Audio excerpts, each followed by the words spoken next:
What's going on, everybody? Happy Tuesday, March 17th. And you know what March 17th means? It is St. Patrick's Day. And we got our resident leprechaun over here on the right side of the screen, Mr. Yeah, Brian baby. Rogers. We got Tugboat Wilkinson over here on the left, driving his tugboat back to his humble abode where he will be doing the majority of the show. But we had to get started, guys. We had to get started.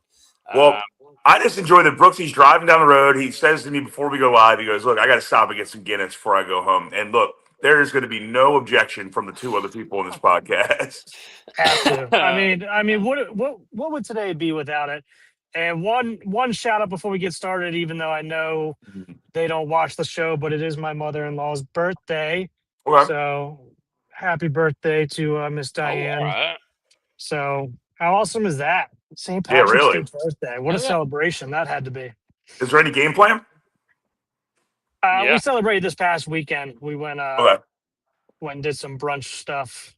And it was my sister-in-law's birthday last week, so we kind of did a joint one this weekend. So Cool. All right. nothing right now. Just Oh, no. gonna go get some Guinness and get this party started. Yeah, I think we're going to start today's podcast off with one we're going to talk about. I haven't been on because I overslept last Thursday.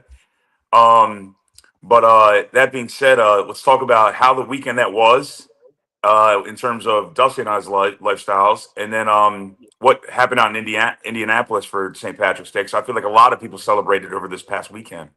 So Dusty, why don't you fire off? Ocean City is always the Saturday before St. Patrick's Day, whatever that falls on. If St. Patrick's Day is on Sunday, then Saturday is St. Patrick's Day in Ocean City. Tonight is not St. Patrick's Day in Ocean City. That was on Saturday. Yeah. So yeah, tonight there might be some industry people who had to work this weekend, some stragglers otherwise, but for the most part, everyone celebrated, got all their drinking and their car bombs out on Saturday, and it was good. Mhm. It was kind of nice in town, but it was super windy that day. Yeah. It was actually a lot nicer the next day.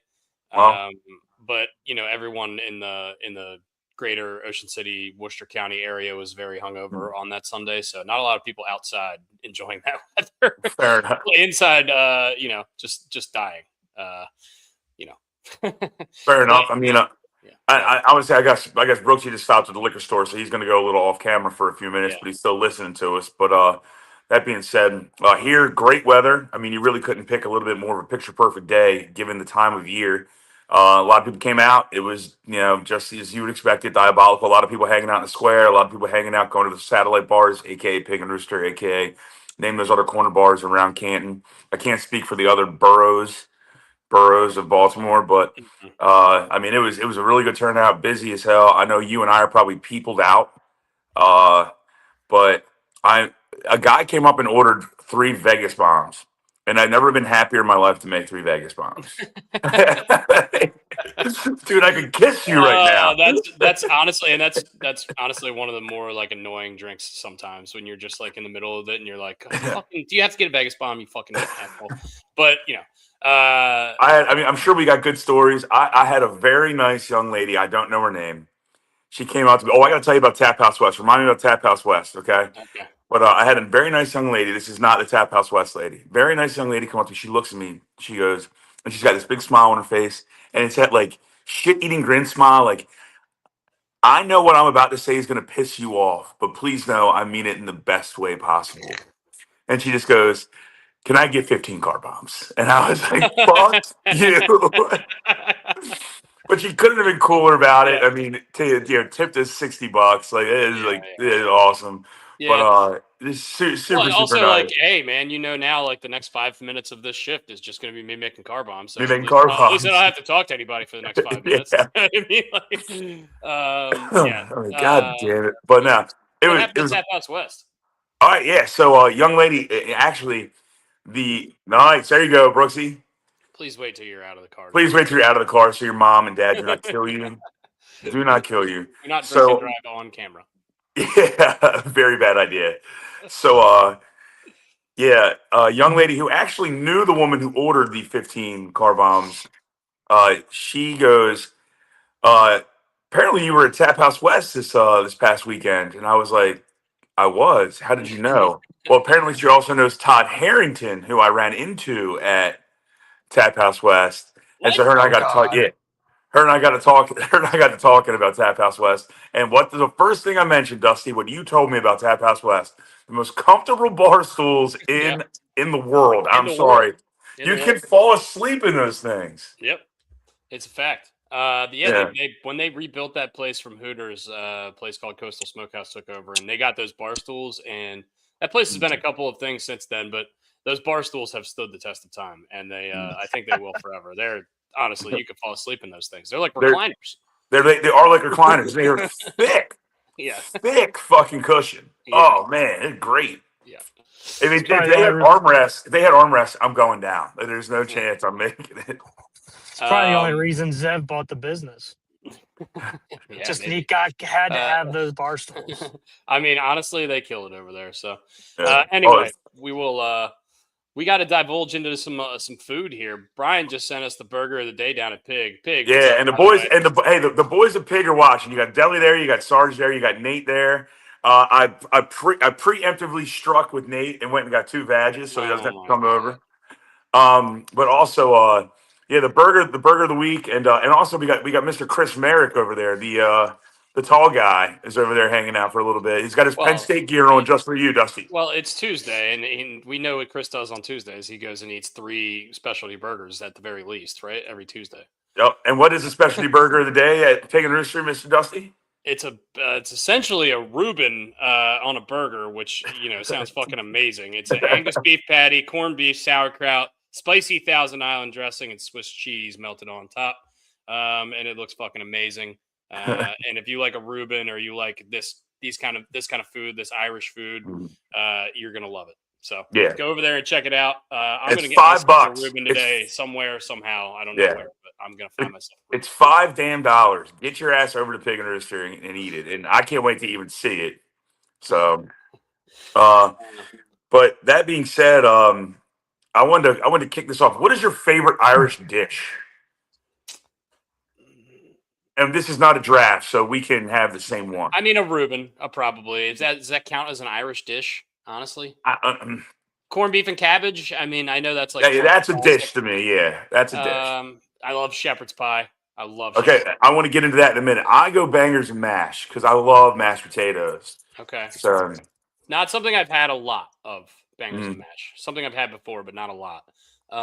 Corned beef and cabbage. I mean, is it really? You can't really go wrong with that. you can't go wrong. No. Yeah.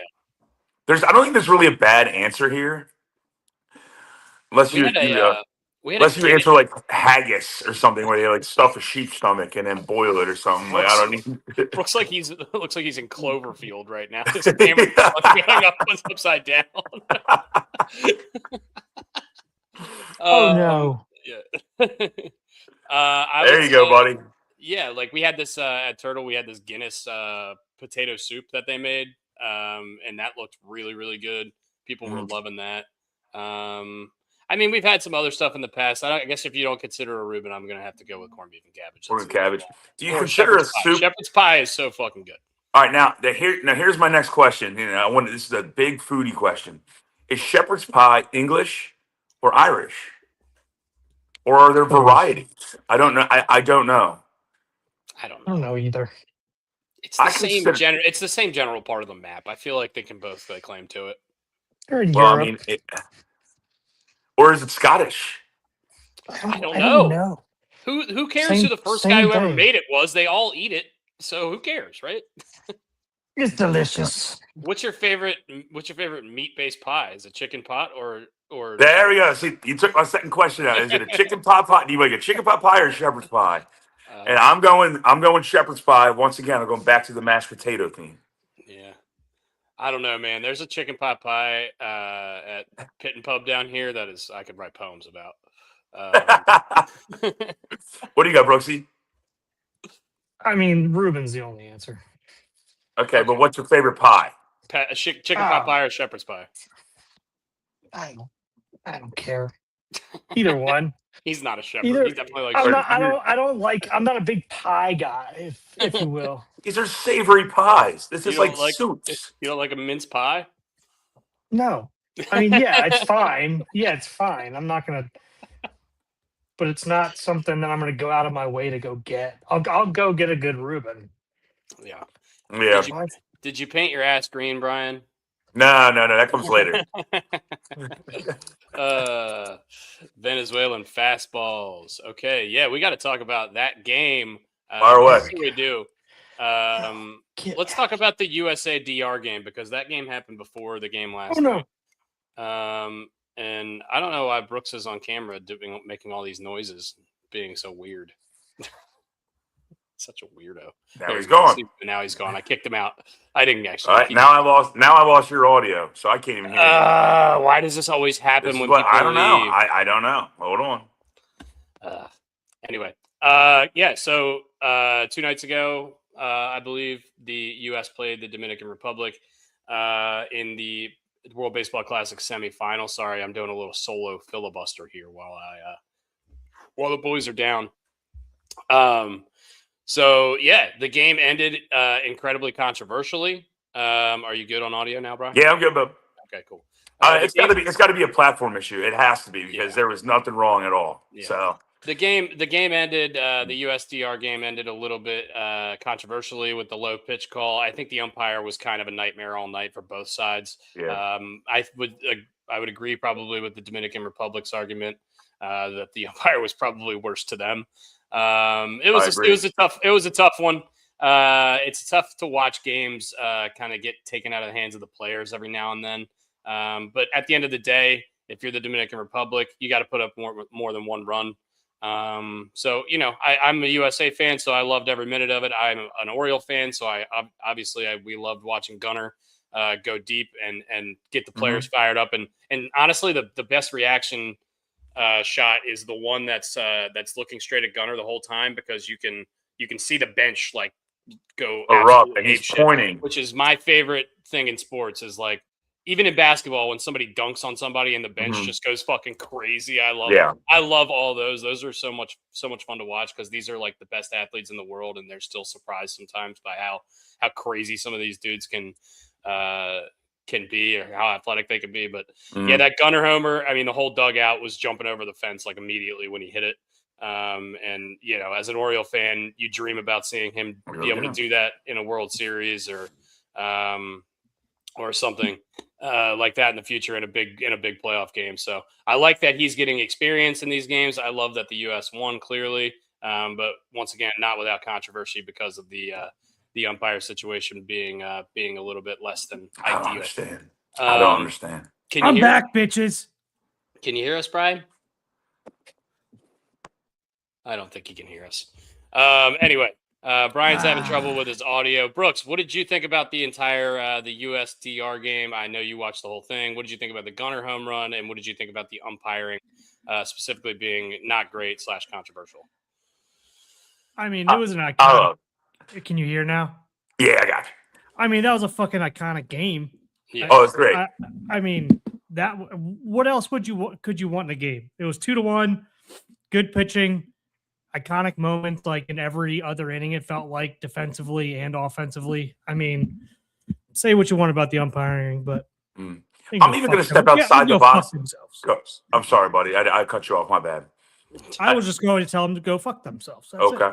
I'm going to step outside the box a little bit about the game. I thought the announcing was phenomenal. I thought John Smoltz was amazing when he talked about Severino expending. I don't know how much you could have listened to the game. I don't know. You had Banksy there, Brooks, and Dusty. I don't know if you were working or not, but John Smoltz, after Severino got out of I believe it was the third inning, and he expounds all that energy, and he's like flexing, and he's yelling, and he should be. He did a great job. He goes, I'm really interested to see how he comes out in the next inning. And that's the inning where Gunnar and Roman Anthony went deep. And look, you're going to get second guess in these, win or go home games, like all hell. So people are like, sure, Pujols have pulled them. I mean, look, when you saw what Severino was doing, and Smoltz kept talking about how he was hitting quadrants, and he was just dotting wherever they would set up, wherever the catcher's mitt was set up, he was dotting it. You don't take that man out. And he gave up one damn run. The DR could not think they're only going to score one run in the game. Dude, since when does Severino throw 100 miles an hour? No shit. This is like 4 or 5 years ago, Severino. What do we get? What is this? Or maybe he's just happy not to be playing for the Oakland A's or the Triple A's or whatever they are, the Sacramento Triple A's. Well, He's got the biggest contract in their history. He's going to be fine. He was bitching about pitching in a minor league park or whatever, but like you signed the deal, you knew what you were getting into. This is if I remember this World Baseball Classic, win or lose tonight, this is the Roman Anthony coming out party. This is without a doubt the Roman Anthony coming out for me. Yeah.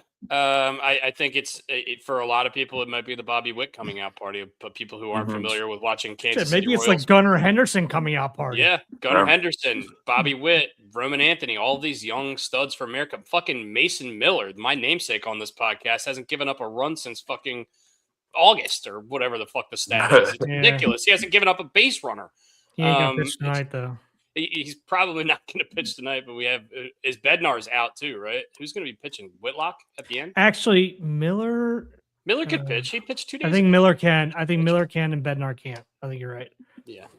By the way, I just went on Baseball Savant for Luis Severino. He was in 76th percentile for fastball velo, average velo at 96 last year. He was just probably juiced up. I mean, you got that crowd going. So much adrenaline in there, dude. There's no way. Yeah. I understand. That's 100% what it is. Grabbing a couple more miles per hour on your fastball in that situation, it makes sense. I think it was it might have been Harold Reynolds. He was sitting like near the stands, and he took his own video on his phone of a drum line coming down the fucking stands of Dominican Republic drum line. That's awesome. I understand that it's showboating when they hit home runs like they did, and they got all the shit going on out there. I love it. I think it's fantastic. It gets everyone invested in the game. It's going to bring the average age of a viewer in baseball down for sure, because you get to celebrate, you get to have fun. Even the U.S., which is a little bit more low key, but they still celebrate outside the dugout. Unlike the DR, who's basically, they got Timmy Trumpet out there, playing the baritones. So, it took them an average of 15 seconds to get to first base on their home run trots, which is, if you guys aren't sure, that's a long time.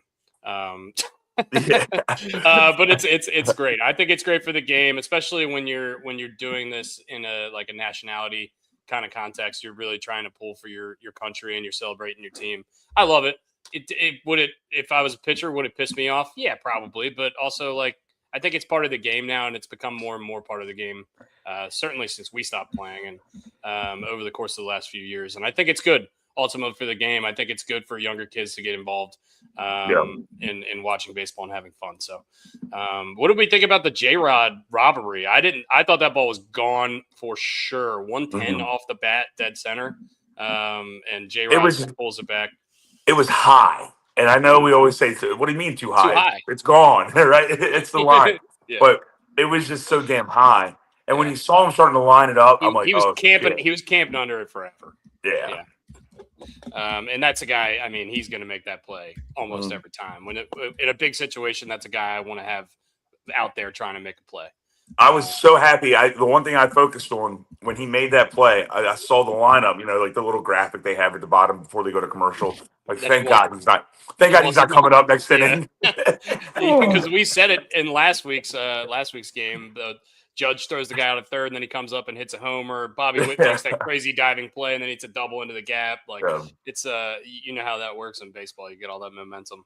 But yeah, it was fucking, that catch was fucking awesome, despite the fact that he had forever to sit behind, sit at the wall and wait for it. But anyway, Judge definitely didn't think he got all of that, because he carried his bat for a while, thinking did I get it? Did I not? Yeah. So it definitely wasn't a no doubter, but 110 off the bat, you're usually probably thinking that thing's going to get out. Yeah. But, Hey, one of the better games I've watched in a very long period of time, outside of Game 7 of the World Series. Okay, I'm just going to put that way to the side because that is in its own category. Yeah, we're not going to compare any baseball. I mean, we say that, but all these guys are coming out saying this thing is way better than. I mean, I guess atmosphere wise.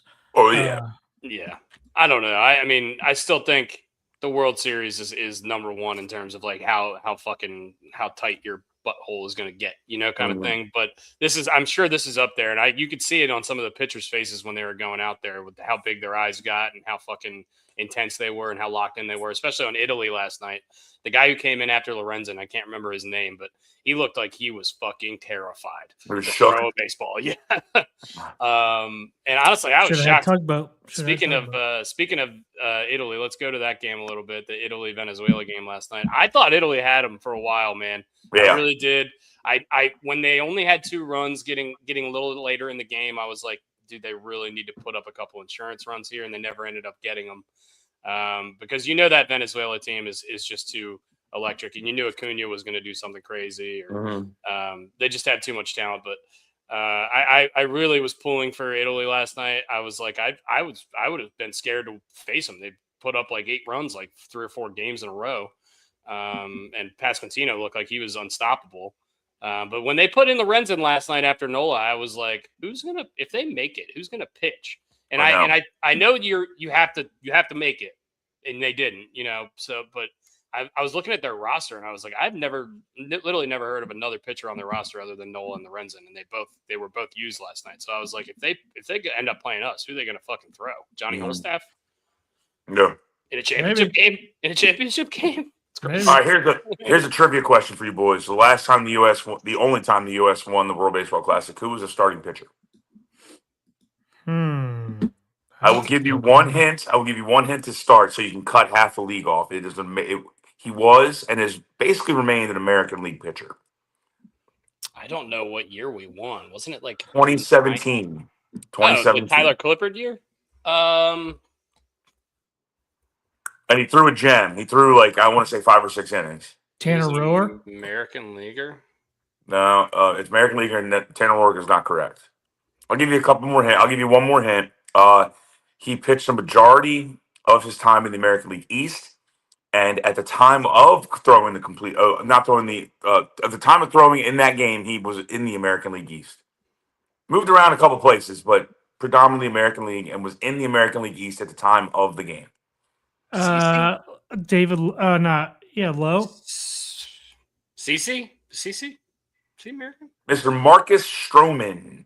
I would have never, ever in a million years guessed Marcus Stroman. But he did pitch a lot in the AL East, and he was actually really good at that time. Yeah, I think he pitched at the time for the Blue Jays.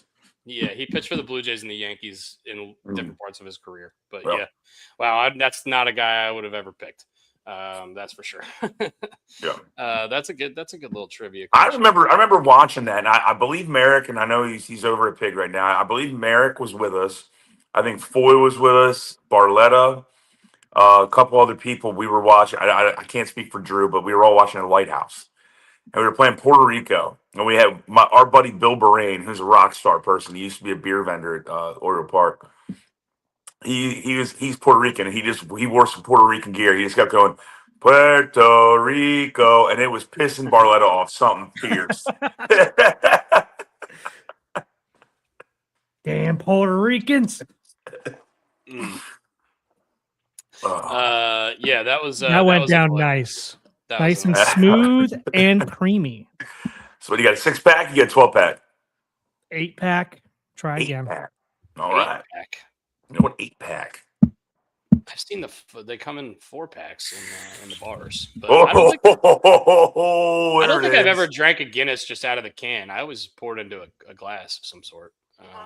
I'm also not a huge Guinness guy in general, so I know that's kind of sacrilege to say on this exact day. But it's later. It's going to be America's Day. I'm going to be wearing red, white, and blue tonight at work, and not red. Just letting you know that. So same. I don't know if there's green on the Venezuelan flag, but I'm not going to give them any kind of support. There's not. It's yellow, blue, and red, or yellow, red, and blue. However the color cascade goes. So congratulations to Venezuela once again. Terrified of Ronald Acuna Jr. and also get to see an Oriole. Former Oriole great is going to be on the bump against us tonight. Erod Eduardo Rodriguez is going to be starting for the Venezuelans. Hello, old friend.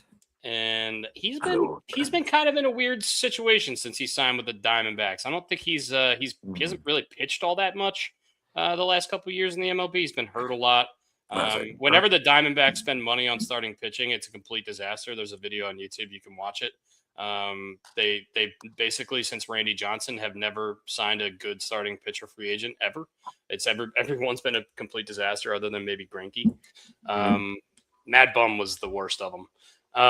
But yeah, it's been a long time since I've seen Erod pitch, so I'm excited. I wonder what kind of stuff he's going to have and how long he's going to be able to go. I'm a little terrified of Nolan McLean starting for us based on the performance he put out last time he pitched in the WBC. Although I will say his stuff is fucking nasty. It's electric. It's really, really nice, really, really good stuff. So hone in the control. Nice. Don't be hanging pitches to Ronald Acuna Jr. Eugenio, by the way, who went yard last night. I was yelling Eugenio at the bar when he went yard. Hey, Eugenio. Man. But yeah, it should be a fun game. Interestingly enough, though, Erod is a lefty. Do we think that means Gunnar is going to be on the bench, Mr. Mark? got a weird feeling he might be. Yeah, I know. I fucking hate it, dude. Though Bregman hasn't really done much in this, but Gunnar is not a good left-handed pitching hitter against left-handed pitching. So I feel like it's when you're this hot, it's so hard to not start him regardless of who's pitching. Well, you got to also think they're going to go Johnny Holstaff. If Erod comes out and shoves, he's probably only got about 4 innings based on pitch limitations the Diamondbacks have on him. So then you can put Gunnar in, or you just start Gunnar and just basically wasting at bat, hopefully 2 at bats, which means we have a couple runs already put up. Until they can put it right in. At bat, he's still competitive. It's not like he's going to fucking strike out no matter what. Like, I don't know. I understand the matchup thing, but there's a certain part of baseball where, like, when you get hot, you're just seeing it. You know what I mean? And right now, Bregman's not seeing it, and Gunnar is. So let's just start Gunnar. This isn't easy. This is not a difficult. Because right now, now here's another question: do you start Cal Raleigh, who doesn't have a hit yet, or do you start Will Smith? I think you start Will Smith, but I can see the reasoning. There's no bad answer. Yeah, I think catching wise, they're going back and forth. Honestly, either way is fine with me. I think those are the 2 best catchers in the league. So whatever, you know what I mean? I think Will Smith has proven it in big games over and over, and Cal Raleigh clearly had the best hitting season we've ever seen, from a power standpoint, at least. That was another thing I was thinking about what you just said there, Dusty, is he's so clutch and has been in a lot of clutch games over the course of the last 3 seasons, 4 seasons, 5 seasons. Yeah. So I kind of like putting Will Smith in there. But look, you're not going wrong by putting in the big dumper. Hey, I wanted to bring this up when we were talking earlier about coming out parties. Did you guys see this fucking beat writer from the Dodgers? What she said about Gunnar in her article? Basically called him a utility player. Oh, well, I mean, he can play multiple positions. He can, but I mean, it didn't come off. It came off as like, hey, we're giving up like the prestige of Bregman to put in. Like he took a chance. Like it made it sound like he took a chance on putting Gunnar in there, and it worked out for him and everything like that. I'm like, no, Gunner's a better player at this point. Like, come on, what are we doing? Is this the baseball equivalent of calling a quarterback a game manager? I mean, or it's just this lady doesn't know ball and baseball. She just put this on the article, not thinking. If she put, I mean, if she has a Hall of Fame vote, I'm not gonna be happy. I doubt that she has a Hall of Fame vote. She's just a beat reporter for the Dodgers. But who knows? They give them to anybody. She probably has an NFL Hall of Fame vote and didn't vote for Belichick. That would make sense as well. Yeah. I did like that lineups. Did you like that Altuve was in the crowd last night watching? I did. I enjoyed that. Yeah, that was awesome. What about Marlins man? We've noticed Marlins man behind a dish in all these games. It's Marlins very hard not what to. Does that guy do for a living? He's an attorney. Lawyer. And he can get fucked. I don't like is what he can do. I'm sorry. What? Brooks is 1.5 Guinnesses deep, and he doesn't like the Marlins man. I don't like. Not. I mean, it's not like these are heavy. They're less than a Miller Lite. Yeah. Padres say Miller's availability for the World Baseball Classic final is TBD. Hey, Padres, I've got news for you. Go fuck Love yourself. it. Yeah. We're trying to win this game. If he has to face 3 or 9 batters, I don't care. Yeah, ridiculous. I think once we get to like the 7th inning and juices are flowing, he's gonna be like, I'm fucking going. Yeah. All right, look, I gotta say this because I saw him in the dugout the other game. You can't tell me you can't just like want to rip Scooble out of the dugout and put him on the mound. It's like literally pull him out there and put him on the mound. I mean, I think it's taking everything out of Scooble right now not to go play in this game. Because, I mean, he obviously wants to be there. He's in the dugout. He's dressed. He knows he's not going to play. He's still dressing. Like, he wants so bad to be on the mound tonight. And also it's experience. He's never pitched in a World Series game or even an ALCS or anything like that. Like, give this guy some freaking huge big game experience against a ridiculously good lineup and see how he fares. I think if you're the Tigers, I don't know. I'd probably want him to go. I understand all the situation around it, but I don't know. If I'm the Tigers front office, I'm like, hey dude, go pitch in this big game. Fuck yeah. This apparently is his scheduled day to pitch in spring training. Yeah. So what the fuck is the problem if you're throwing in Florida? Well, I'm sorry, in Port St. Lucie, if you're throwing in Miami? Hey, what's the difference? But he could also be the one.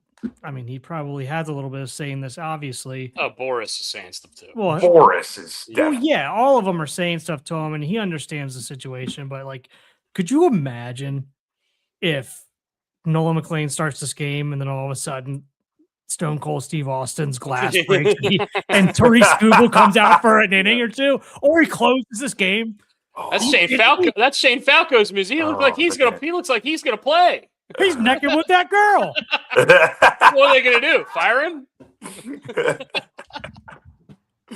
Oh man! If you see Scooble go to the dugout or go to the bullpen, and start warming up, all hell will break loose. And by the way, we're not on the official roster. I mean, oh shit! All right. I don't think. I don't know how it works. I know Kershaw got removed from the roster. Into you.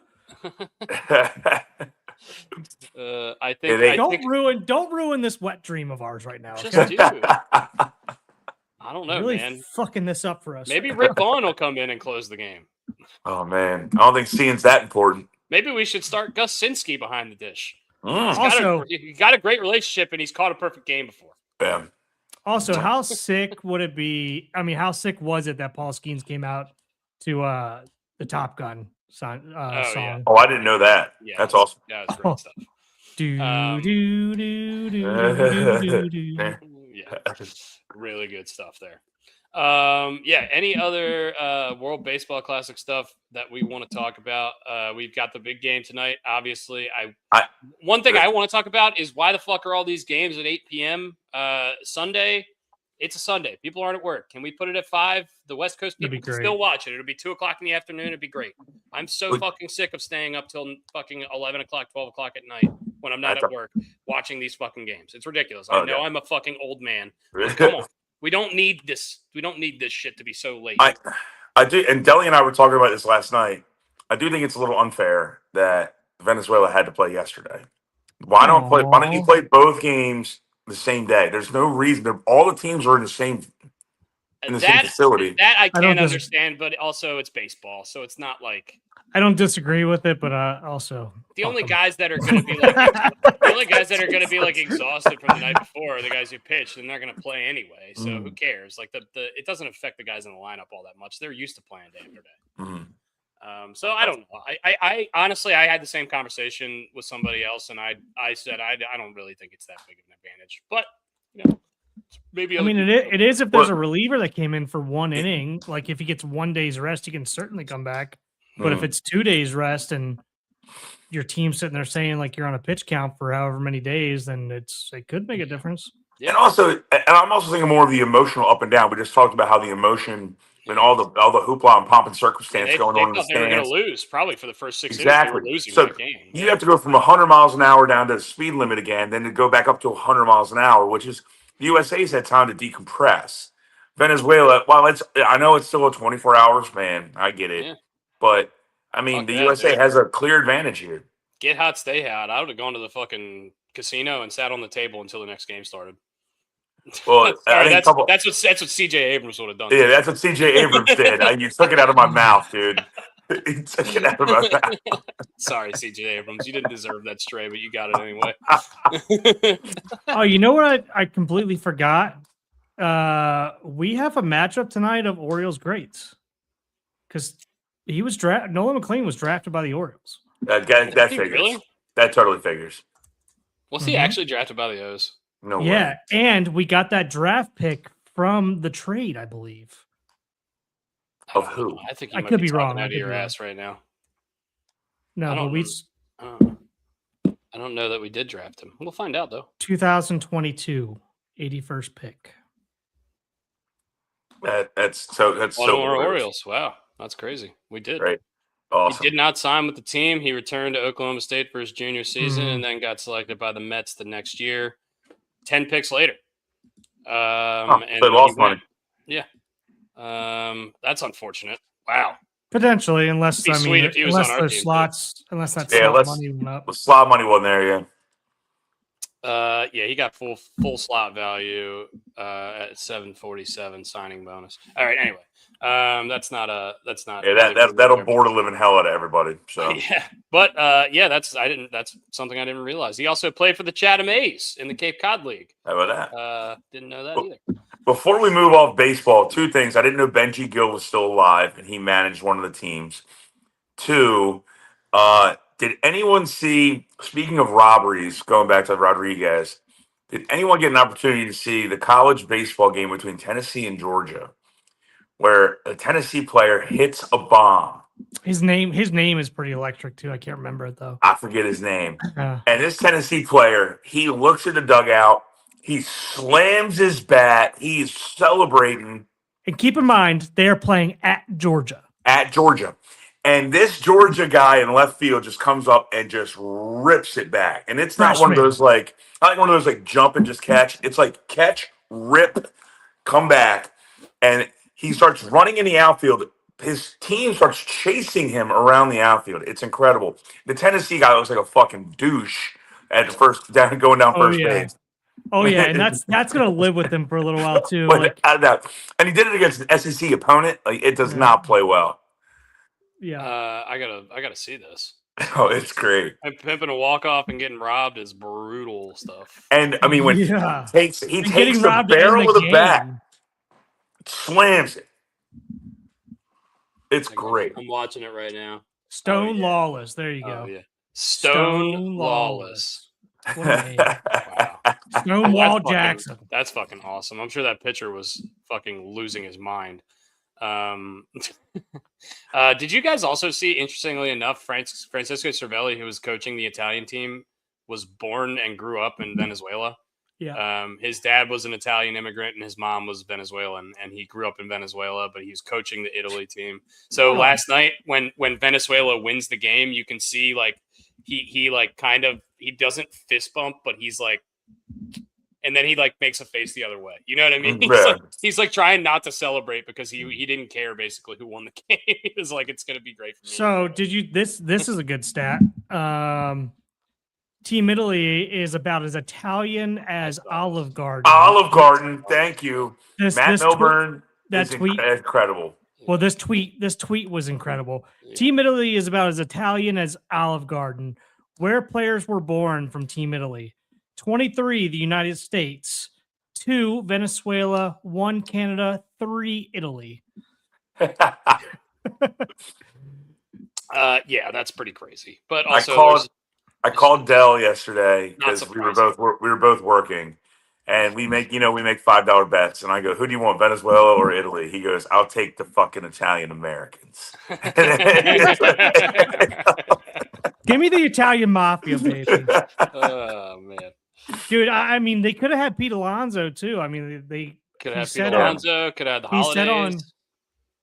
He said on Foul Territory that he was not asked for Team USA this time around, but he was asked by Team Italy. He said even if he was asked by Team USA, he would have said no, just because of family's moving. He's a brand new dad. He's new dad. Everything is, and I get that. Yeah. That'd be a tough no. You know what I mean? It's the right answer, but that'd be tough to say no. It's got to be. Sorry. No, you go ahead. You go It ahead. was the same thing. Mookie Betts said the same thing. His wife was due to have a baby in the middle of March at some point, and he was like, I can't leave and go play in this and commit to this. And then if she goes into labor, I'm gonna have to leave my team. I'm not doing it. Like That's and the I selfish totally thing, understand. I totally understand everything he said. Yeah. No harm, no foul with that one from anybody. That's just being a person. Yeah. And Yep. you know, but you also know it's grinding their competitive gears watching this and seeing how much fun these guys are having. Oh, yeah. And that just sucks for them, but it is what it is. It's life. I say that, but Alonso seems to be like all in on like let's get this camaraderie and this team building. Well, he wants to fucking You're right. win. Yeah, I know he sure. does. He Yeah, wants to, so he seems like I think he's really enjoying incredible competitor. It seems like he's really enjoying himself down in spring training. But before we go into that, before we get off the World Baseball Classic, one other thing I wanted to note, because we did talk about the umpires to start all of this, and that's been a topic of conversation about some of the calls that were made in the DR game. Pujols handled that whole situation like a fucking pro. I mean, not that I expected anything different, but between him and I think Mark DeRosa was pretty awesome yesterday when I went back and watched the interview that he did on McAfee's show yesterday. And he's like, yeah, was it a bad call? Yeah. And he goes, and I give a lot of respect to Pujols because he handled that like a fucking pro, but also it's nice to have one go our way. That's not, I'll take it all day. and look, they're former teammates, even for a short period of time, they're former teammates, so that they have respect for each other, which I love.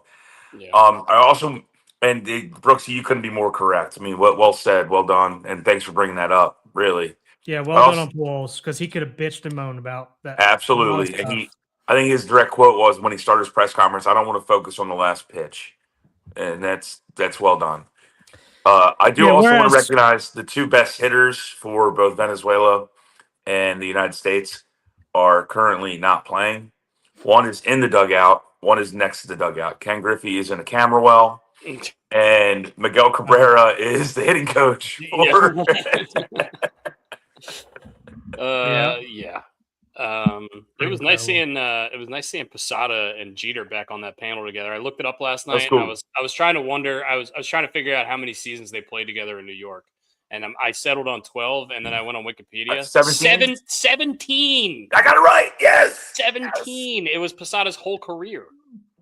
Also, I got like 20 some years. Yeah. I got a little gripe with A-Rod. Like I think everybody has a gripe with A-Rod, but I mean, Christ, he played for Team USA in the WBC for multiple WBCs, and then he was all about the DR. He played for the DR too. He played for both of them, right? Did he play for the DR? I thought he only played for Team USA. DR 1 year, I think. Yeah. But I mean, I guess in the same breath, I could sit here and say the same thing about Machado because Machado didn't play. Machado didn't play in the WBC, but he did play in in the Junior Olympics with Team USA. I mean, freaking Austin Wells is the catcher for the freaking DR. I don't disagree with that. As white as all three of us. I hear you. Goddamn gringo. Yeah. I think Jeter actually called A-Rod a gringo. Somebody called, I think it was either A-Rod or I think he did. I think he called A-Rod a gringo because they showed like he was like rooting for the DR or picked the DR. And then there's a highlight of him and the Team USA during the WBC having like a base it up the middle. Because that was when you were a gringo or something like that. 2006, A-Rod played for Team USA. It drew criticism from Dominican Republic fans because his parents are from the DR. In 2008, he said he was going to play for the DR, and then he later withdrew. I think because he got suspended for he got popped that year. So yeah. But either way, he was going to he would have played for both of those two teams. Sure. Also, he looks like he is just in a tanning bed every second. Every second he's not on television, he's in a tanning bed or talking about buying the Minnesota Timberwolves. I mean, he's already bought them. Well, I know, but there was a giant controversy for like 3 years about it. Anyway. I think that's all I have on baseball. We beat that one in. We got so much to hit with March Madness and our lovely our favorite Alabama football player or basketball player. Let's do all right. Let's do one since we're still on baseball. Let's hit on the Orioles spring training. If you guys got any of that, No, I've paid no attention. I'm not kidding, Brooks. WBC You go ahead. Go ahead. No idea. Please. I mean, go ahead. so I don't think we officially announced that Trevor Rogers is the on the show. Did we do that last show? I can't remember. But Trevor Rogers is going to be the opening day starter. I mean, I could care less who's going to be the opening day starter. I think all of our prediction was Bradish, but I don't give a shit, to be honest with you. I think Brian actually might have said that it was going to be Rogers to do lefty, righty, lefty. But regardless, it doesn't really matter. I have to go Rogers. Look at my last name. I have to. Sure. And there's no D in that one. Yeah. Cade Povich got sent down this week. Didn't know that. Wow. This is news to us. So, and I mean, guys are playing. There's certain guys that are playing well. That's good to see, right? Does it matter that much? No, but it's nice to see it. So I'm happy about all that. Sounds like Jackson Holiday is going to be swinging soon. And Westford still in the same spot. Yeah, I'm asking. He's got his PRP and stuff done, I believe. And I mean, right now it's rest. I mean, he's taking. I think I saw he's taking like dry hacks and running hot 90s or something like that. He's not really doing him much. And Holiday have both been running 90s. Yeah, but I mean, once again, I'm asking questions. I'm not making any comments. Pasayo, how's he doing? Adley, how's he doing? I think all fine. Adley had a home run the other day. Pasayo's numbers are good. I know that. But I mean, there's no reason. I mean, it's going to be Pasayo's going to be up. I know there was rumors like, he might start the year. He's not starting the year down. If they're putting his face on a bunch of tickets and billboards, he's going to be up. Let me see here. Anything else that we can talk about with spring training? Gunner's obviously coming back. O'Neill's back. He's still red hot from the World Baseball Classic. We'll do. He's the streakiest fucking dude ever. Hopefully that stays consistent. Hopefully he stays healthy. I know that's a joke around town, but if he stays healthy, the dude can fucking break. Yeah. Trying to think what else. I mean, if him and Ward both have good years in the outfield, I mean, that could be such a major boost to our lineup. Those guys are going to be hitting down in the lineup. Question for you guys, and Brooks, this kind of reels in spring training and the WBC in the same the same ilk here. Would you like to see the WBC kind of like what hockey does? Yeah, put it in the middle of the season for like this 2-week span. So the guys who don't. There's rumors about it. So are there rumors? Okay. Barletta sent us this idea on the group chat maybe like a week or two ago. Okay, I didn't see it, so I'm not trying to steal Barletta's thunder here. I didn't see that. So the idea was basically they do pool play like they did it this year. They do it before spring training, like they have it already done, and then during the All-Star break that week, those extra like 3 days that they have off after the All-Star game or a couple days they have off, just make quarterfinals, semifinals, finals that week. And then all the guys will be in midseason form at that point. The games will be much more competitive, and I think people will be more likely to play in it well. I think that'd be. I thought that was a really, really good idea. Okay. To be honest with you, the All-Star game means nothing. The home run derby's fun at times. Sometimes it is, sometimes it's not. At this point, let's just fucking do it, man. Let's do it. Because the Derby's still going to occur. What does it happen every three? Does the WBC happen every 3 years? 4 years? Yeah. So just basically make the All-Star break, make it a week and a half instead of 5 days or whatever, and then we can do it every 3 years. And I can't imagine that would be that difficult on MLB scheduling, right? I agree. I don't know. I think that's a good idea. Hopefully they consider that. I don't know if they will. I guess the flip side of it, like to play devil's advocate, though, like I think there's going to be a lot of more guys that are going to be interested in playing. Yeah. But I think there's going to be guys banged up. Like I need to get right for like the second half push. Yeah. So I'm wondering, I don't know. So I see both sides. So it'd be interesting to see, but it only happens every 3 years. So yeah. You could have a situation where like Juan Soto is available at the deadline and maybe the Nationals don't want him playing because if he gets hurt, you know what I mean? That's another thing that could, but another good point. It is just. I think it would be. I still think it would be better in the middle of the season. Mhm. I think it makes more sense. The players are ramped up. I think you get the best version of the players that way. Anyway, DeRosa brought this up as well. So I mean, there's obviously rumblings. Yeah. So I mean, again, hockey seems like they fucking figured it out. Let's how awesome was that? And everyone's and this whole tournament's been crazy good. So Yeah. let's keep building the momentum.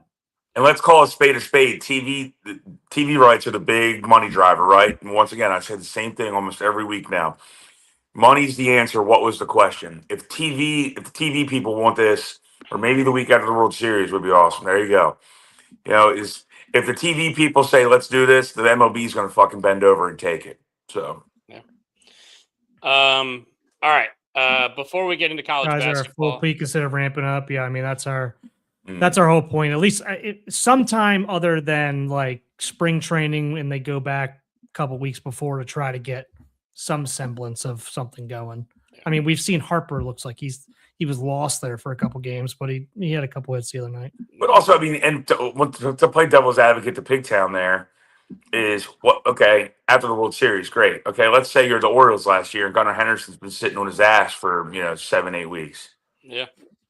Yeah, true. And also, like, again, if there's a guy that's in free agency right after the season, he's probably not going to go play. During the season, you might incentivize somebody. Like, somebody might be like, okay, I'll go play. I'm not a free agent until after the year, Like, if they are a free agent and they go get hurt after the year, I don't know.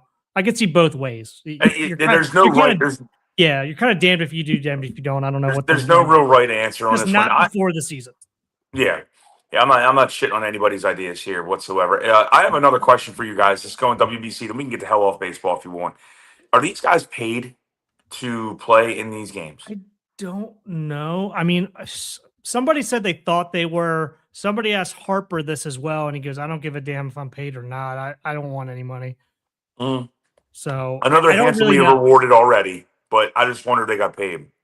And I bet you guys like Judge, like the big name guys who are making money. I would think they were they probably give it to like guys who aren't very well paid. Just like here.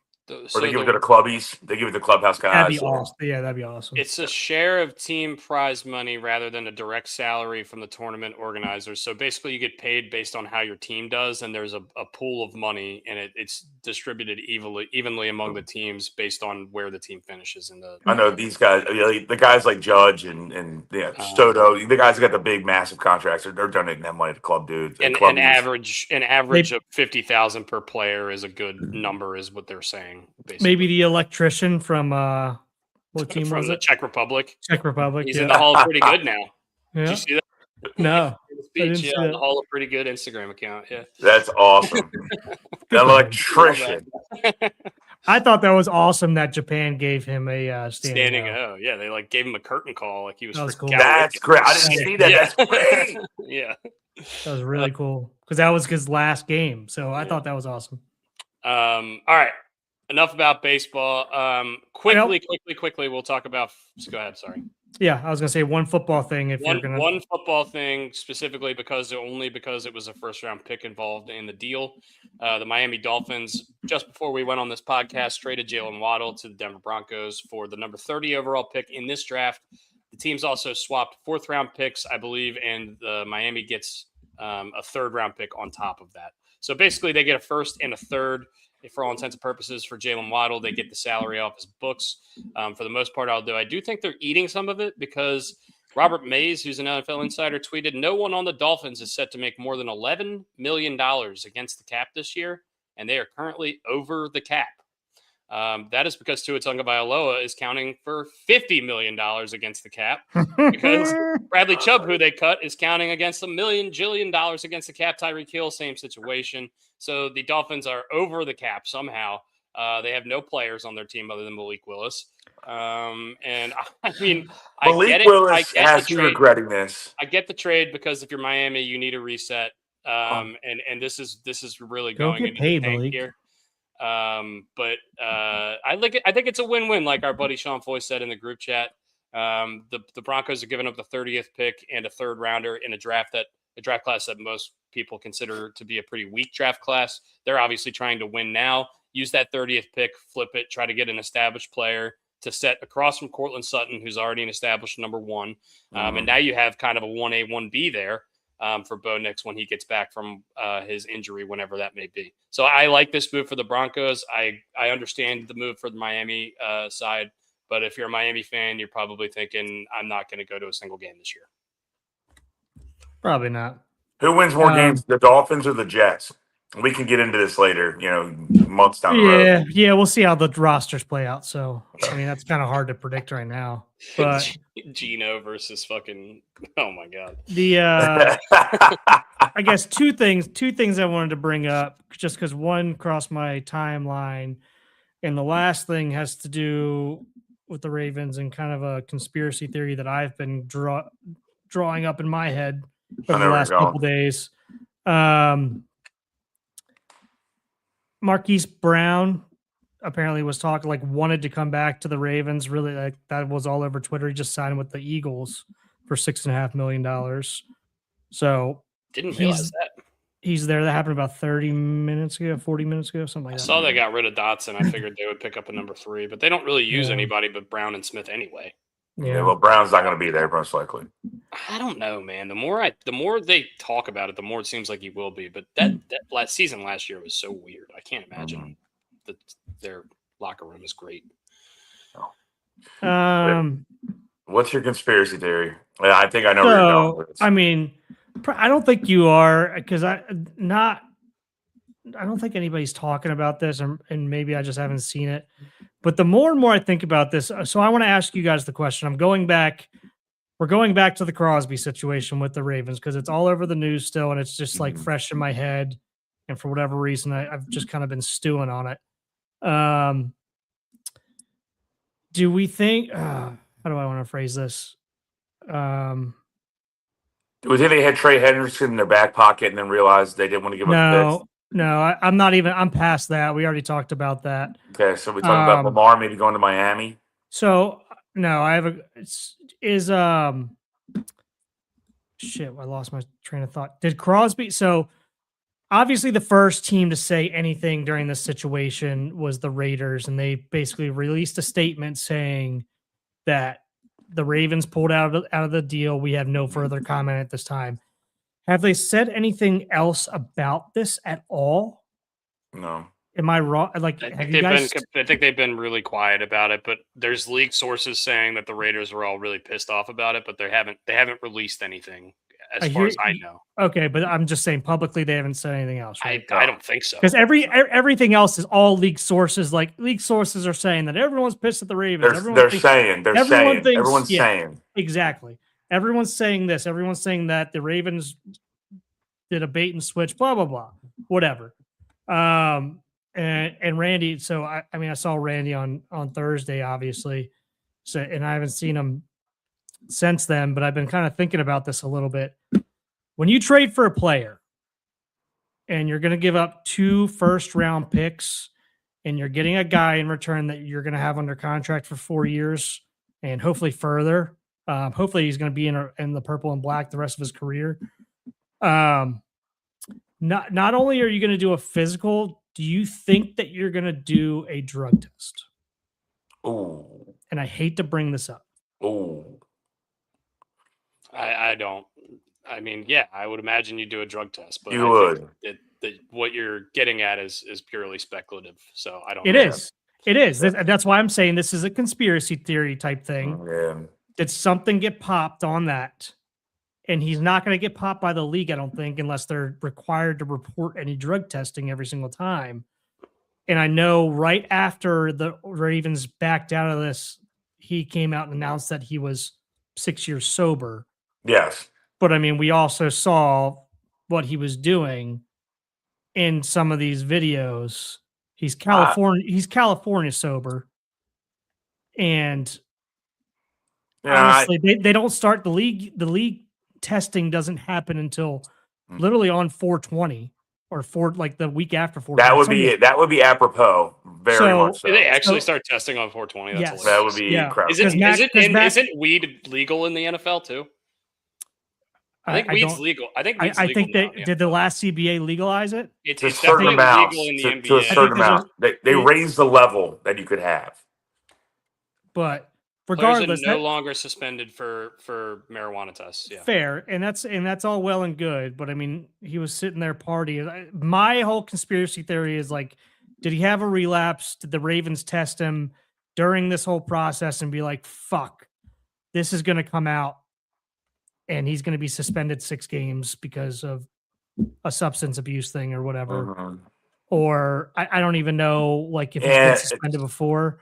I I think I'm think- reaching here too. That's why Yeah, I'm you saying that are. this is kind of a conspiracy theory, but it's just something I've been thinking about because the Raiders have been, I mean, they should be bitching a whole lot more than they haven't said shit. I don't want to. And then they took all trades off the table. Me personally, I don't know if this is a dangerous road to go down. Yeah. I'll say this. I hope I'm wrong. I want you to be wrong. Very I badly. want me to be wrong as well. Yeah. But Even if you're right, you would never know.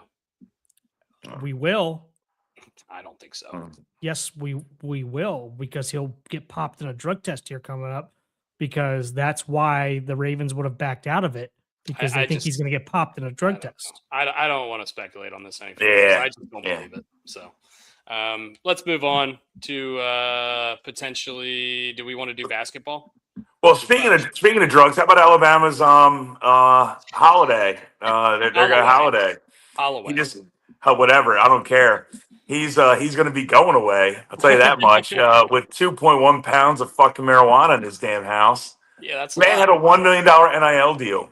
That worked out well for you. But he bought $1 million worth of pot with it, dude. It's just like, Jesus Christ.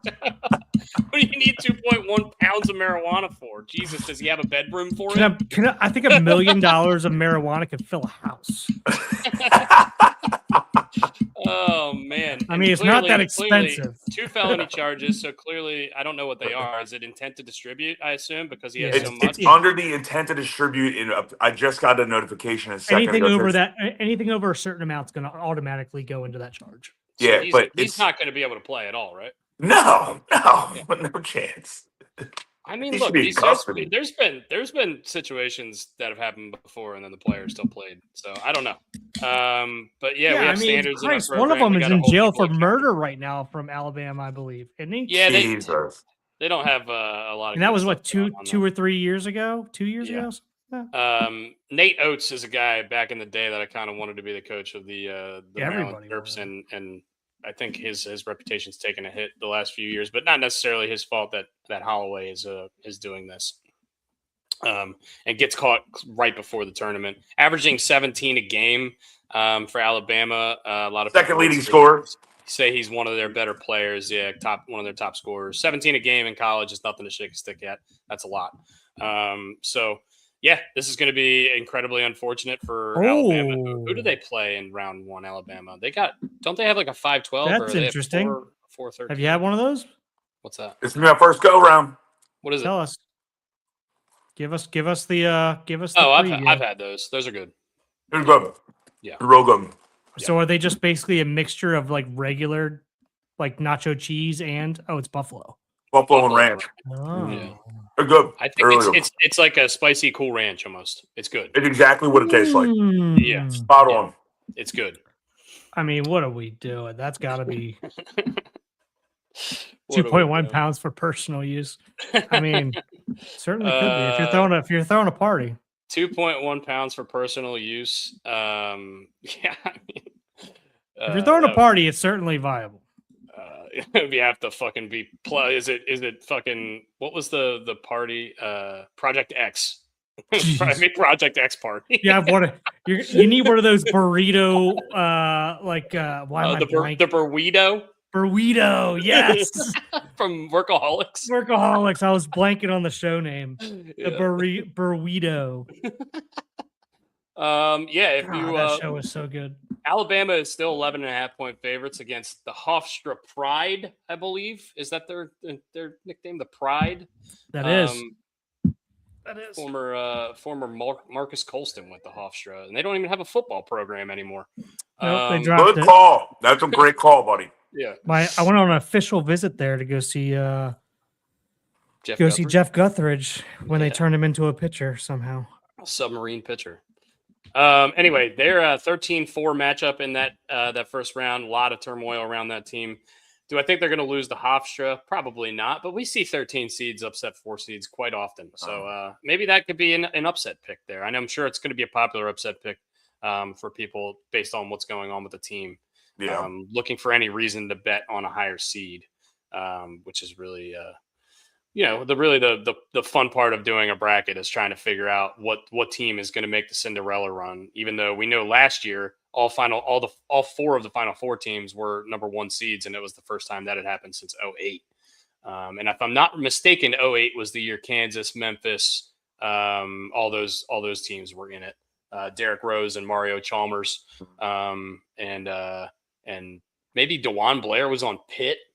Oh man, we're going back a long way. Who knows? I'm nervous. My door just opened. I'm nervous. How many badges do you have already? I got 2. Are they gone? No, it's a Kelsey. Oh no. It's a Kelsey. I can't bring a burrito. She came for a wee burrito or a wee burrito. What's up, Kels? How are you? Good to see you. You want a Dorito? Oh, man. Yeah, I told me I'd bring it home. Take the whole time. Take the whole time. Oh. I see.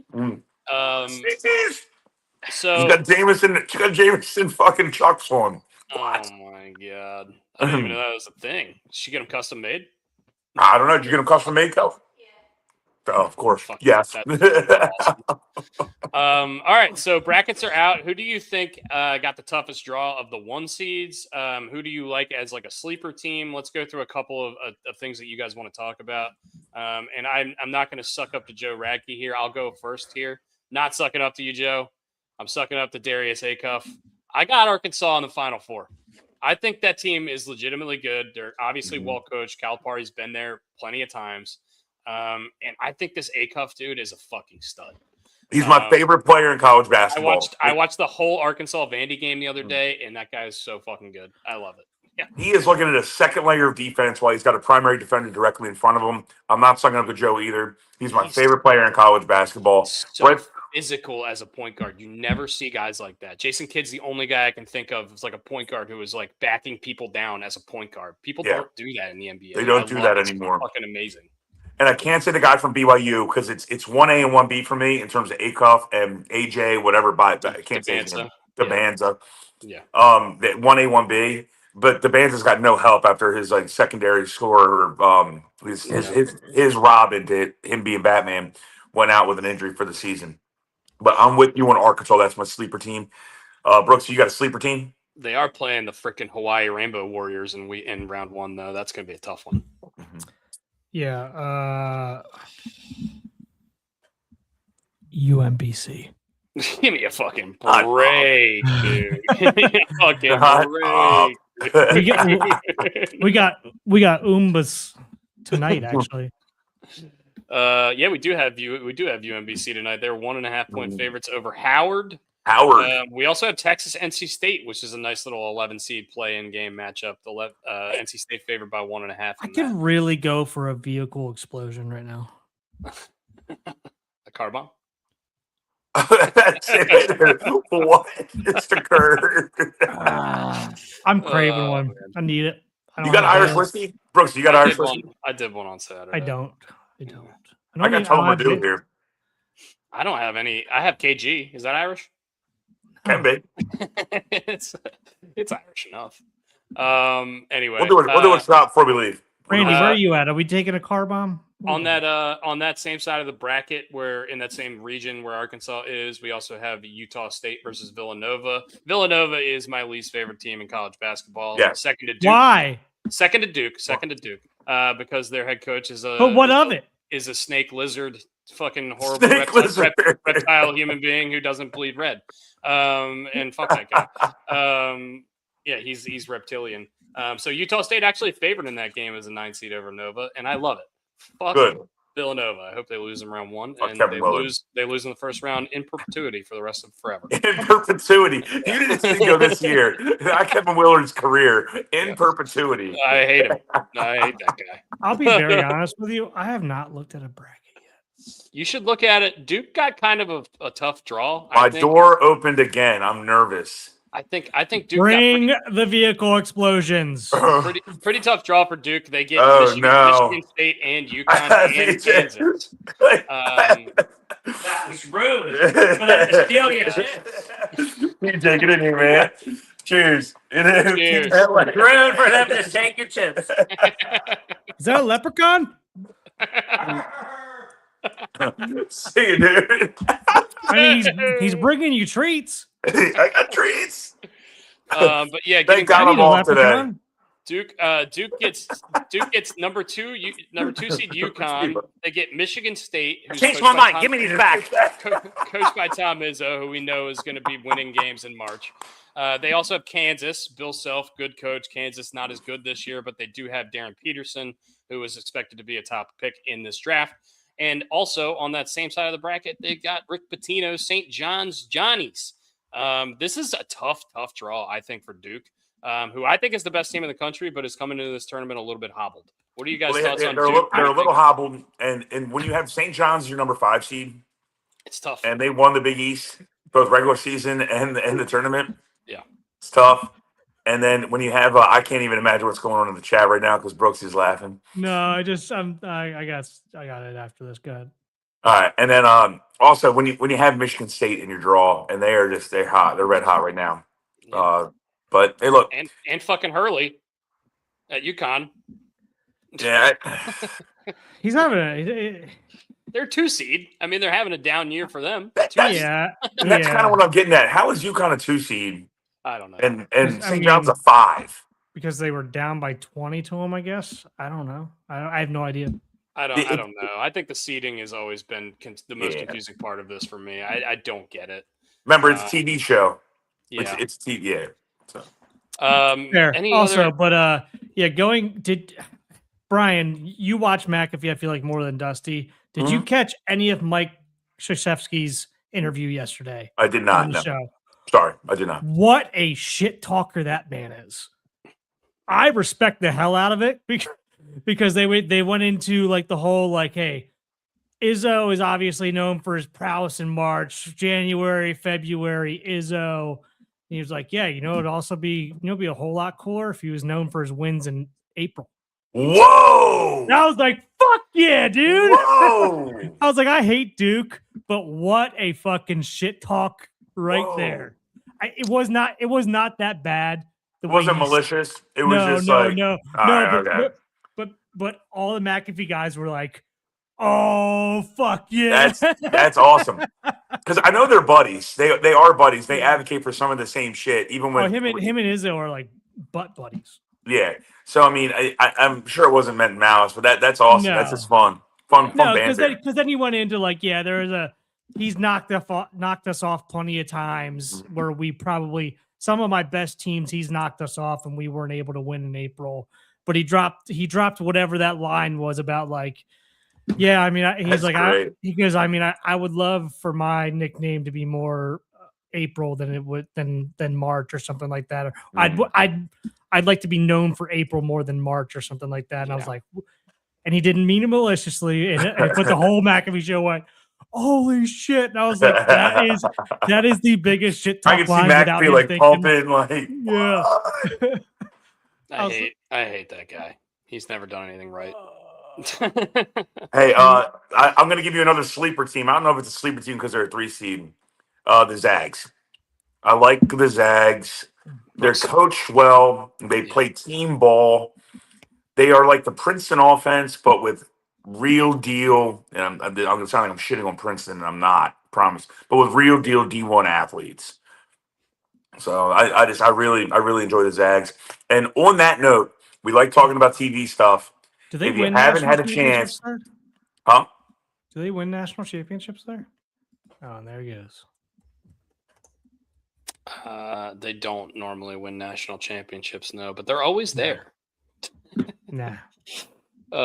Brooks hates taking Gonzaga in basketball every year. He says the same thing. No, I mean they're going to win a couple games in the tournament. I mean they might even make it to the Final Four, but they're just never going to win it all. They're never going to. Never. Ever. Never ever. ever. They made it to two. They had 2 runner-up appearances and 2 other Final Four appearances in the last, Always the couple of years. bridesmaids. They've Who's been this? to the Elite Eight 6 Gonzaga. times. Gonzaga. Been to the Elite Eight 6 times since '99. Most overrated team in the country. 27 consecutive tournament appearances. But they struggle winning the last game of the year. Oh, the one that matters. Brooks, That one that it's matters. hard to win. I It's hard agree to with win. you. They're I agree with you. massively But consistent. I'm so sick of hearing about Gonzaga being the number 1 team in the country. They're all not. the They're a time. 3 seed this year. I hear you. I'm They're just underrated. saying in general. If they're going all to do the it, they're going time. to do it from the 3 seed. All not the 1 seed. time. They're like, oh, they're number 1. Cool. They haven't played God. They play St. Mary's twice a year. I will Sick. say this. The reason They that do- I they also do like play them as a in- sleeper is their fucking conference or their division is not that good. I did say I love Arkansas, but if you could take Arkansas out of it, Arizona I think is the weakest of the 1 seeds. I think they're the most beatable for sure. I think Purdue is the weakest of the 2 seeds as well. They beat Michigan, and that's the only reason they're a 2 seed in the championship. BYU's got DeBansta, but nobody else. And Arkansas, I think, is also good, but that's a team that they wouldn't have to play until the Sweet 16 or the Elite Eight. So, I think they got a pretty good draw here. BYU being a Mormon school, they have 2 guys on the team, I think, that could have birthed players who are also playing in the NCAA tournament this year. Yeah, but that Panther dancing behind the hoop, It's distracting. that guy goes nuts. You're going to take the Panther. It's That's a how your bracket's going to go. The Cougar, Panther, Cougar. It's a the dude. Cougar. They're the You're BYU you're mixing Cougar. up your jungle cats. Yeah. I'm But hey, messing up my pussies. on the TV side of things, if you haven't had a chance, watch Gonzaga. The slipper still fits. It's on Tubi. I will. It was not. awesome. What Okay. slipper? They've never put one on. You are a sassy minx He today. just hates What's Gonzaga. going I hate on? Gonzaga. He hates Mark Few for whatever reason. I He do. doesn't like Mark Few. I like Mark Few. He stayed in one school. He could have jumped all the time. He likes fly fishing. He lives in Spokane. He's a nice man. He's tiny. He likes fly fishing. I'm sure he does like. A team we haven't talked nearly enough about is Florida, who is looking to repeat as national champions. And honestly, I think they have a pretty good chance to do it. They are really, really, really good. Houston being in their bracket is tough, but that's once again a team they would not have to play until the Elite Eight to get out of that bracket. I'm not as high on Illinois as probably a lot of other people are, nor am I as high on Nebraska either.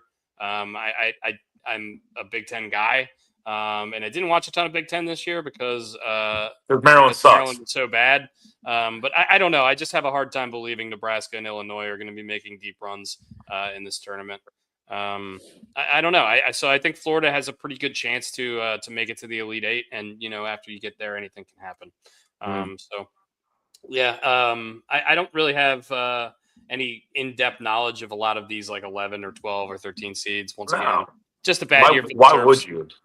What I will say is this coach for South Florida, who's the 11 seed playing Louisville, and the 6 seed. The coach had a really, really emotional interview the other day.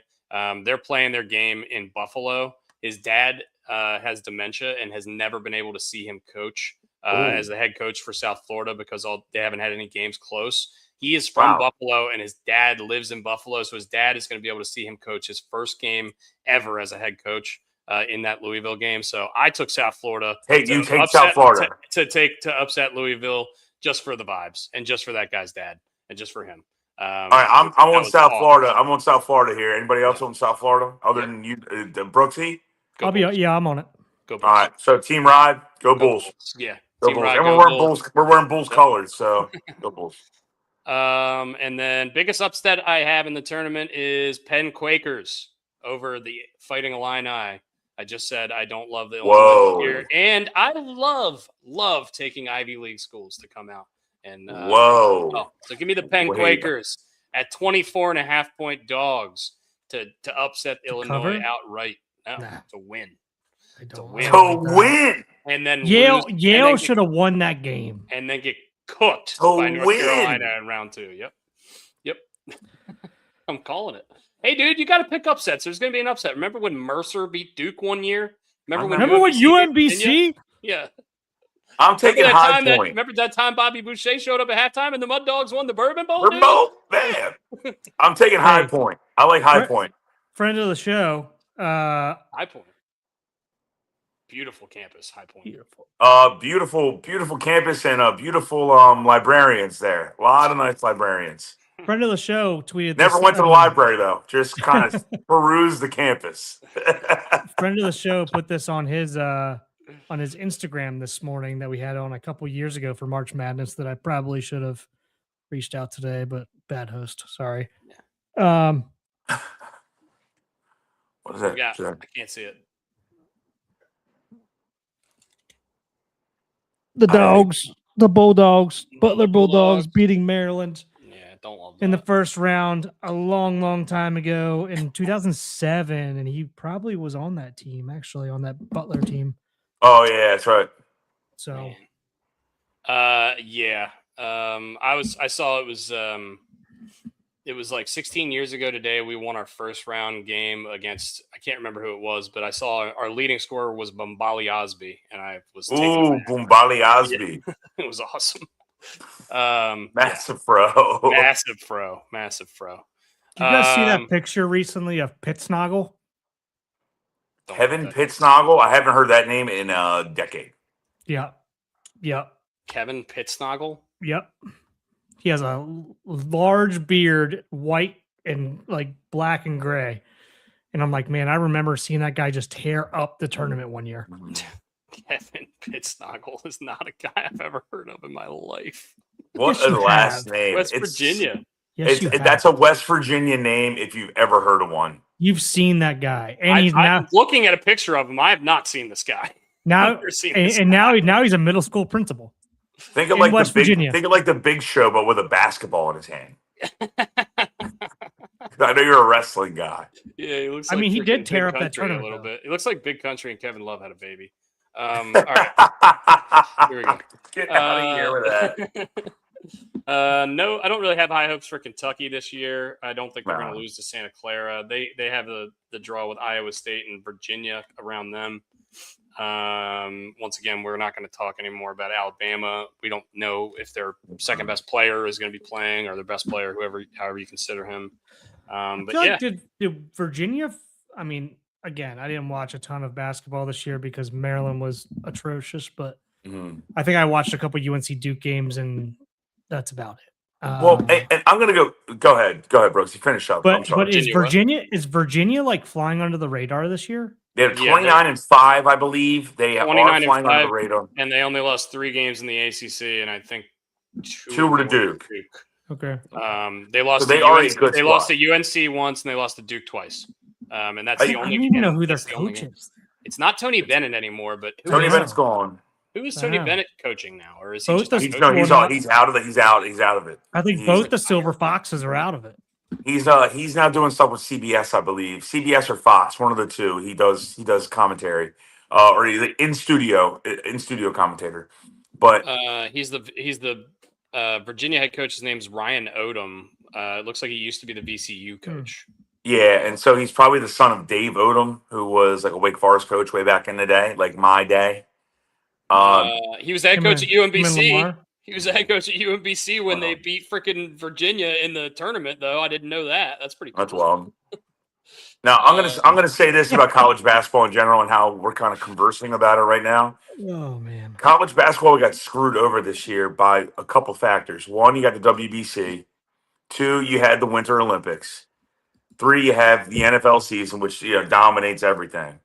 So you didn't really pay attention to college basketball until the last 3 weeks, maybe. Yeah, I don't. And you try to learn these teams so quickly, you don't know. But that's what most people do anyway. You know what I mean? That's every year. Most people. It's kind of hard. It's kind of hard to know anyway. I mean, like you guys said, with guys transferring, I can follow football because it's one game a week, but the basketball stuff, I would never be able to if I can go off last year, I'm like, oh, okay, I remember these couple guys that played there last year. They came back. They have a good core. You know what I mean? But you can't even follow that anymore. You'll recognize a couple guys from Florida. You'll recognize a couple guys from Duke. For the most part, it's mostly new guys in there. Well, yeah, it's the annual jersey exchange. I mean, it's even worse than the pro leagues at this point. Because what we talked about, what 3,000 players entered the transfer portal. A third of NCAA athletes entered the transfer portal. Yeah. So, Final Four, Indianapolis. You guys coming? that does not sound like a bad idea, my friend. It sounds like fun, but it sounds like it would be expensive. So we're gonna be trying to get back. The boys might be able to get some hookup. All right. Butler coach and former Ohio State coach, was he Ohio State or Wisconsin? Thad Matta, I think he was Ohio State. Who's Ohio State? Thad Matta has retired from basketball as the Butler head coach. Yeah, after more than 20 years of leading Division I programs. So just wanted to point that out. That's a guy I remember forever. Interesting. Coaching the Buckeyes. He's coaching the Buckeyes. Well, you don't remember forever because you didn't know he coached the Buckeyes. But that being said, I always get him and Bo Ryan mixed up between Wisconsin. Bo Ryan was Wisconsin, yeah. Yeah. Thad Matta coached Greg Oden. Greg Oden and Mike Conley. And Jared Sullinger. Oh, no, not Mike Conley. Greg Oden and what the Yes, Mike Conley. Also, Mike Conley? How the hell is Mike Conley still playing in the? He's still playing in the show, dude. He's still in the association. I heard that the other day, and I was like, I haven't played video games in 10, 15 years, and that's the last time I played. He was still a shooting guard. I know. Yep. Or point guard. I used to use the Grizzlies all the time. Who does he play for right now? I do know, so I'm not. I do know this too. Because oh man, I was gonna be proud of myself. Go be proud of yourself. Say it. He's on Minnesota. Yes, he is. The T-Wolves. The only reason I know that because Chuck just visited. Dad says college basketball is only good when March Madness starts, but it sucks when your team doesn't make it. Yeah. Yeah. But it's Are still the fun Aztecs to in watch. it? San Diego State? I don't believe so. No. Go to the bathroom, boys. Be right back. All right.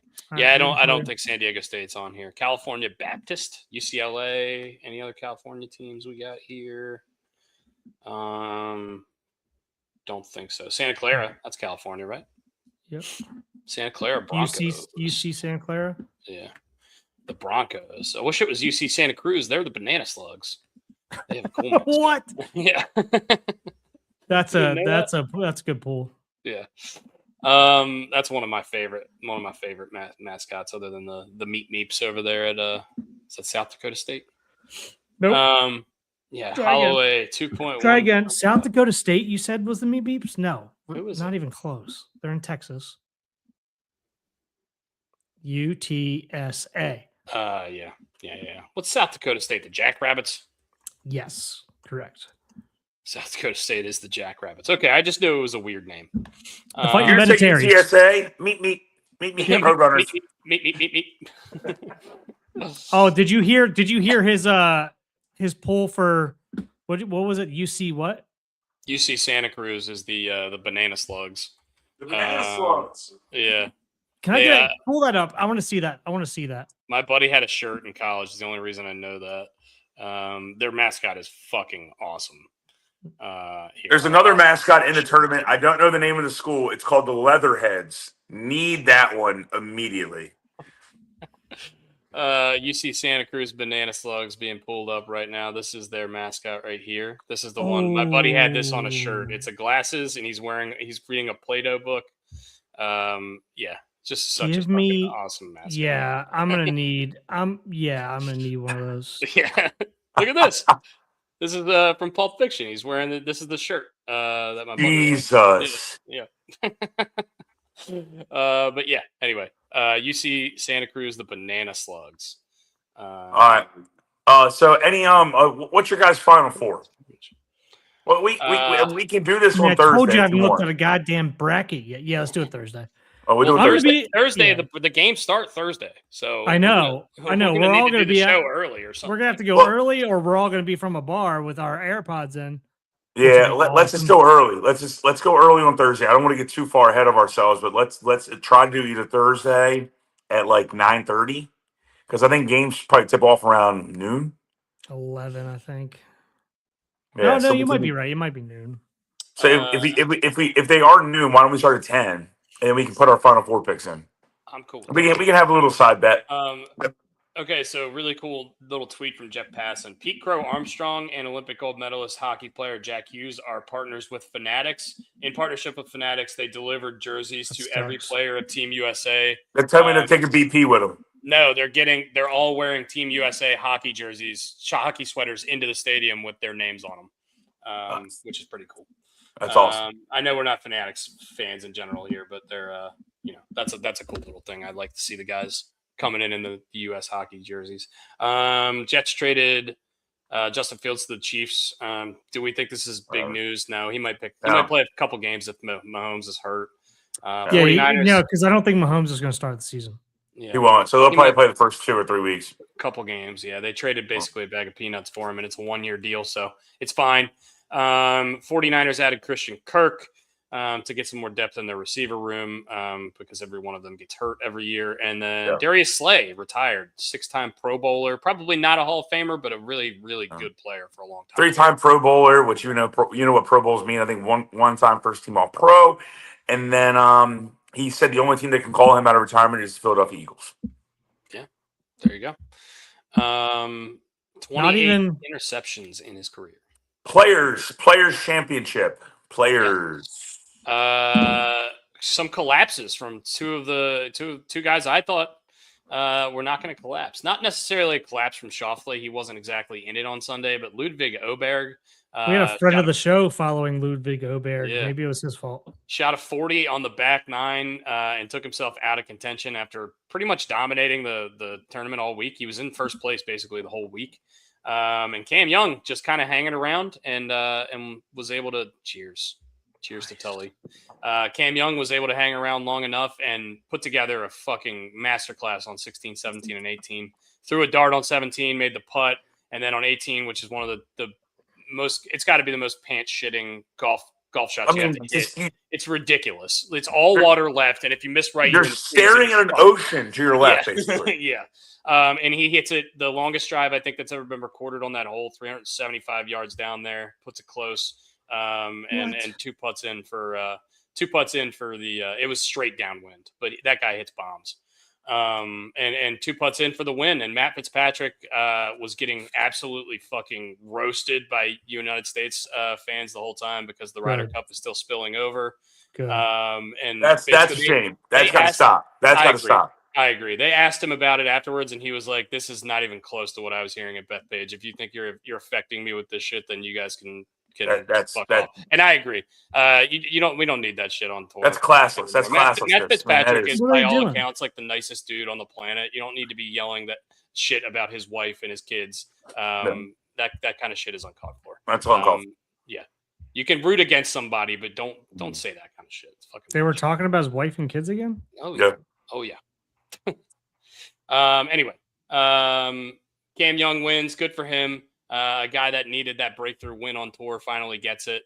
And hopefully, and he's sponsored by Major League Baseball. Yes. That's the coolest thing about him. Yeah. Yes. He needed that signature tour win, and hopefully he goes into major season now, and he's able to go out there and play some good golf. He was the best player on our Ryder Cup team by a mile, and I love what Kisner said about him. Kisner has joined Foreplay, and he was talking a lot about the tournament.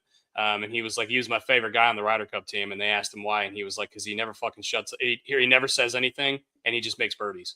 He was just like, a lot of these guys, they just never shut the fuck up. They're always talking. He was just like, I never heard a peep out of this guy. He just goes out there and makes fucking birdies. I love him. I was just like, fuck yeah. But yeah, it was a lot of fun to watch. Once again, the course is the star of the show. In this tournament, there's just so many signature holes, so many shots that, like, if I was standing over that ball, I would be shitting my fucking pants trying to hit a golf ball. And yeah, really good showing out of those guys. Scotty continues to struggle. The worst tournament finish in a year and a half, and he came in 24th, I think. That's stupid. So he's yeah, he's his floor. We've seen his floor. His floor is 24th place. His golf swing seems like it's a little out of sync. Rory came in hurt. He made the cut and kind of just didn't really play all that well. But he was coming in with that back injury. So a couple of the top guys fell off a little bit in this tournament, but the leaderboard was still stacked. So yeah, fun course, fun. All American golf fans having a real villain run. Yeah. Well, I would agree. Yeah, that's all I have really on the players. I mean, we're gonna have a lot more fun with the Masters coming up. We have the Valspar this week, which normally a lot of players kind of take this week off. They take this week off. Yeah. Well, not this week. I mean, we've got fucking Schauffele, we've got Matsuyama, we've got other guys. We got a lot of I think we got 5 or 6 of the top 20 golfers in the world playing in this tournament. So anyway, should be a nice little fun tournament in Florida before they start the Texas swing, and then we're into Masters season. Masters week, and we're doing a Masters bet for sure. That also being said, I want to do a little bet between the 3 of us for tonight's game. Okay. Okay. All right. Now, none of us could actually win this. Who hits the first home run? Either team. Whoever wins gets to pick the shot, or the other 2 people have to do a shot. How about that? Whatever they have in their house. So I mean, okay. Are we just gonna pick the starting? Pick a player. I know, but what if we all miss? Then no one wins. And we all have to do a shot. Then we all do a shot together. How about that? Yeah. Okay. All right. Yeah. I mean, I'm throwing something against the wall here, but it's something fun. You're going to take somebody from Venezuela, aren't you? I didn't say anything. Why are you trying to read my mind, dude? Come on, man. No, man. You always try to play contrarian here. I'm not trying to play contrarian. I'm wearing Jameson, and I just try and tell them we're due. No big deal. I think Bobby Witt's going yard tonight. Okay. Brooks, you want me to go, or you want to go, Bob? No. Give me Harper. Dude, He tends to get up for moments like this. You took my pick. You literally took my pick. And he's been doo-doo paper, so I feel like he's got to run into one, right? Yeah. All right, give me Ronald Acuna Jr. I fucking knew it. You fucker. You hate it. I fucking knew it. I was gonna take Harper. I was in the pool. I legit was gonna take Harper, and once he ripped that, I'm like, all right, fuck it. Now I'm going Venezuela. You can't take all of there. Is it possible to open one of these without fucking it going everywhere? Yeah, it is. Stop shaking it. I'm not. It's the best out of the fucking box and open it upside down. It's the best crack of a can. It's the best crack of a can of any can. I hear you. I agree with you. But whatever's going on in this one, every single one I open is going. It's too much nitrous. You wore the wrong color.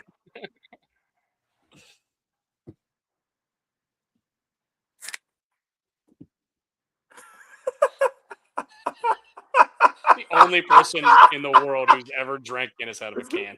Everyone pours it into a glass. Look at his face. Shut up, dude. All right, so we got. What do we have? We have Harper. I have Bobby and I got Ronald Acuna. I got Acuna. If the U.S. loses and Acuna hits a home run, I'm gonna be fucking livid at you. Remember, it's the first home run. That's it. I'm gonna be fucking livid regardless. And if we all lose, we all 3 do a shot on Thursday. 10:00. You cool with 10? Yeah, I'm cool with 10 o'clock on Thursday. Thursday. Just because we want to get our picks in before this tournament starts. Get the picks in. We'll try to get in and out before the game starts so we can watch as much as possible. Did you see that Magic City game that got taken away from the Hawks? Got X-Nate? Yeah. No. Did you see that the Hawks fans all showed up chanting Magic City the whole game anyway? Fucking love it. That's awesome. I love it. I didn't know that there was. Awesome. I didn't know that there was lemon pepper wings were going to be sold at the concession stands, and I didn't know that either. T.I. was going to do a halftime show. Oh my God. God. Yeah, they had all kinds of stuff. But anyway, apparently, like everyone in the crowd was showing up wearing Magic City stuff and just yelling Magic City the whole game. Anyway, that is a beer. Oh, hums. All right. Well, hey, boys, this has been fun, boys. And hey, shout out to Pig and Rooster. We got more. DJ, No, Kelsey, thank you for coming over. This guy's trying to end the fucking podcast. Uh-huh. We're not No, over yet. we've been going 2 hours. We've talked about everything, haven't we? I got one thing that makes me happy a little bit, and What's then I that, think we buddy? should do a speed round. Okay. Fire away. Good deal. Do it. Let's go. So, did you guys see Lock and Four just get roasted on Twitter yesterday? No, but you hate Jason Lockenfora just like we Everybody all does. do. But you hate him to Everybody. you hate him with the fire of 1,000 suns. I think everybody does. But they were basically saying, like, somebody like had a report that he was being underutilized or something to that effect. Lock and Four quote tweeted it and said he wanted out last year to go to a real contender. Front office would not oblige. And then DeAndre Hopkins quote tweeted that and said false. Felt like we were contenders, especially if we got into the playoffs.